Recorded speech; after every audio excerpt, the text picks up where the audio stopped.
le premier que j'ai sélectionné, Oui, c'est celui-là. d'accord. Il est relativement droit, comme tu vois. Oui, il est bien. Ouais. Il a le bon diamètre. Et on peut faire une belle longueur sur la bille de pied. Donc ça te convient. Oui, et en parfait. plus, bon, il a l'air de tomber assez facilement. Oui. Sans... Il y a de la place, il n'y a pas de contrainte particulière. Parfait. C'est le numéro 3. Numéro 3. On part sur des longueurs de 11 mètres, 12 mètres. D'accord, 11 mètres. Là, ça va être un peu limite à cause de la courbure qui est 12 mètres à peu près. Hein. Ouais.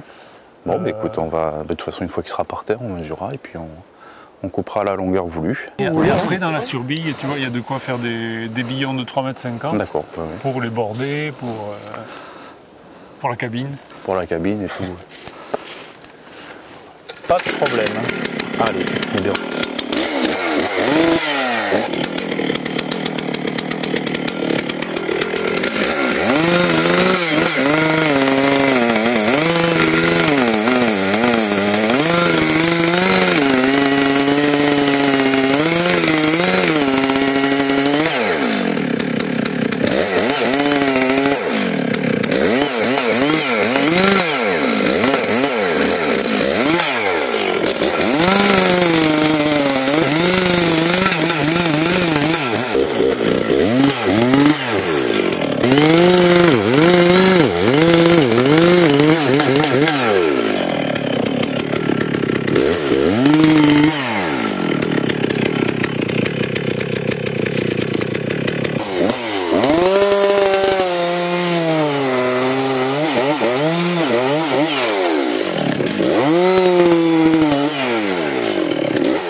La figure, elle est bien, hein. Ouais, pas mal.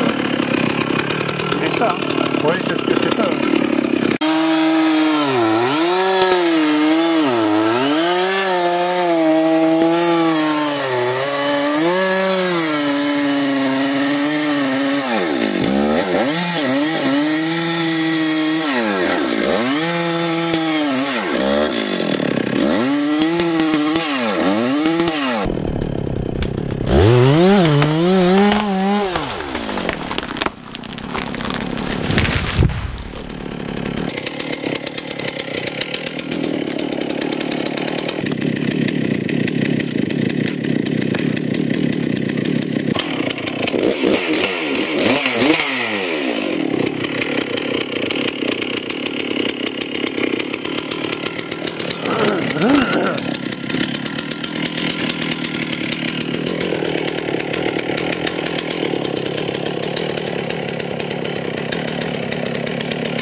Pour abattre un arbre, déjà, première chose, tu regardes le penchant naturel de l'arbre, c'est-à-dire l'endroit où l'arbre a envie de tomber de lui-même.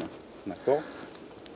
Ensuite, il faut que tu regardes l'environnement, c'est-à-dire est-ce que tu peux l'envoyer là où il penche de lui-même. Bon, là, c'était le cas. Donc, tu fais une entaille qu'on appelle directionnelle. C'est-à-dire que tu coupes premier trait de scie de niveau à environ un quart du diamètre de l'arbre. Deuxième coupe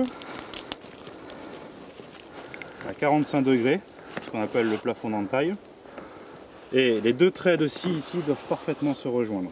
C'est-à-dire que les deux traits, celui-là de niveau, le plancher d'entaille et le plafond d'entaille, doivent se rejoindre exactement au même endroit. Une fois que tu as fait ça, il faut que ton entaille, le fond de ton entaille ici, soit perpendiculaire à l'endroit où tu veux faire tomber ton arbre. Ça, c'est une des règles à l'abattage. Il est illusoire de vouloir faire une entaille ici et de vouloir faire tomber l'arbre ici, par exemple. Ça ne marche pas. Une fois que j'ai fait ça, j'ai écorcé un peu les côtés et j'ai fait deux traits verticaux qui sont ce qu'on appelle les repères de charnière. C'est-à-dire que quand je vais couper derrière, à aucun moment je dois dépasser les deux repères que je me suis fait. Ces deux traits, ces deux repères vont délimiter la largeur de ma charnière, c'est-à-dire que c'est là-dessus, sur les fibres que je laisse, que l'arbre va s'articuler pour tomber. On appelle ça une charnière, ça porte bien son nom, c'est un point d'articulation. Et l'arbre bascule sur cette charnière-là. Ensuite, le trait de scie derrière, il doit être de niveau, un petit peu plus relevé que le plancher d'entaille, de manière à faire un épaulement pour pas que l'arbre parte sur l'arrière. Et là, dans une mesure de qualité, j'ai fait ce qu'on appelle un perçage à cœur. C'est-à-dire que je suis venu couper les fibres au centre pour éviter les gros arrachements fibreux. Pour que la charnière soit plus disons, plus faible. Non, c'est pas une question de faiblesse, c'est juste une question que au milieu ici, je suis sûr de ne pas avoir, quand un arbre tombe, tu en as un exemple ici, on arrache des fibres de l'agrume. Donc comme c'est au milieu que ça arrive le plus fréquemment, on vient couper le milieu pour éviter d'avoir des longues fibres arrachées à l'agrume. Donc voilà.